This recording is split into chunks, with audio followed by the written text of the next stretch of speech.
भारत का रक्षा क्षेत्र आत्मनिर्भरता की राह पर दिन प्रतिदिन तेजी से आगे बढ़ रहा है। यह वैश्विक आपूर्ति श्रृंखलाओं को लचीला बनाने में भी बहुत महत्वपूर्ण भूमिका निभाने के लिए तैयार है।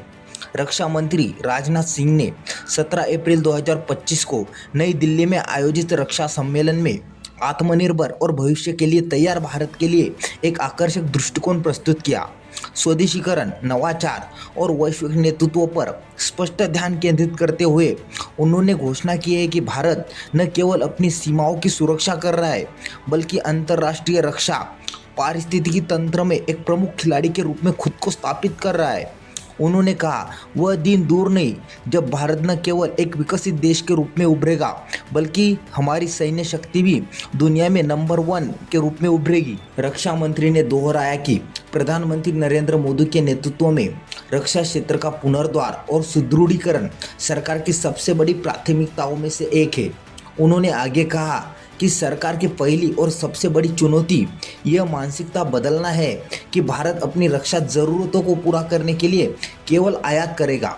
उन्होंने जोर देकर कहा, भारत आयात पर अपनी निर्भरता कम करेगा और एक रक्षा औद्योगिक परिसर बनाएगा जो न केवल भारत की ज़रूरतों को पूरा करेगा, बल्कि रक्षा निर्यात की क्षमता को भी मजबूत करेगा। रक्षा मंत्री ने जोर देकर कहा, आज देखें तो भारत का रक्षा क्षेत्र आत्मनिर्भरता के मार्ग पर तेजी से आगे बढ़ रहा है।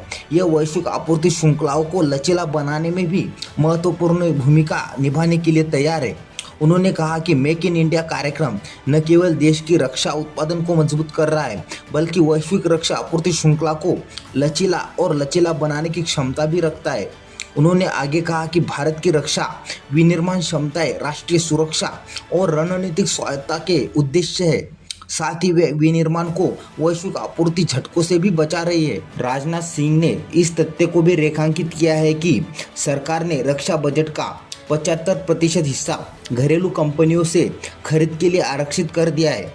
उन्होंने बताया कि भारत में रक्षा उत्पादन 2014 में 40,000 करोड़ से बढ़कर आज 1.27 लाख करोड़ से अधिक हो गया है। उन्होंने कहा, इस साल रक्षा उत्पादन 1.60 लाख करोड़ को पार कर जाना चाहिए, जबकि हमारा लक्ष्य 2029 तक 3 लाख करोड़ मूल्य के रक्षा उपकरण बनाना है। रक्षा निर्यात पर रक्षा मंत्री ने कहा कि 2013-14 में यह आंकड़ा 686 करोड़ रुपए था, जो 2024-25 में बढ़कर 23,622 करोड़ हो गया है। उन्होंने कहा, हमारे देश में बने रक्षा उत्पाद करीब 100 देशों को निर्यात किए जा रहे। इस साल हमारा रक्षा निर्यात 30,000 करोड़ रुपए और 2029 तक 50,000 करोड़ रुपए तक पहुंच जाना चाहिए। रक्षा क्षेत्र में अत्याधुनिक तकनीक को प्रोत्साहित करने के लिए आईडेक्स लॉन्च किया गया था, जो चाइनीज स्टार्टअप को 1.5 करोड़ तक की वित्तीय सहायता प्रदान करता है। भारत की बढ़ती सामरिक क्षमताओं पर प्रकाश डालते हुए रक्षा मंत्री ने कहा कि देश अब मिसाइल टेक्नोलॉजी जैसे अग्नि, BrahMos, submarines, INS Arihant, INS Vikrant, AI, artificial intelligence, drone, cyber सुरक्षा जैसे महत्वपूर्ण क्षेत्रों में विकसित देशों के साथ कंधे से कंधा मिलाकर खड़ा है। जहाज निर्माण में भारत की सफलता पर जोर देते हुए राजनाथ सिंह ने कहा कि भारतीय नौसेना और भारतीय तटरक्षक बल 97% से अधिक युद्धपोत अब भारतीय शिपयार्ड में बनाए जाते हैं। भारत द्वारा निर्मित जहाज़ों को मॉरिशस, श्रीलंका, वियतनाम और मालदीव जैसे मित्र देशों को भी निर्यात किया जा रहा है। तो आज के वीडियो में बस इतना ही। वीडियो अच्छा लगा तो प्लीज़ लाइक, शेयर और चैनल को सब्सक्राइब करना ना भूलें। मिलते इसी तरह के अगले एक और नए इन्फॉर्मेटिव वीडियो के साथ। Thank you for watching.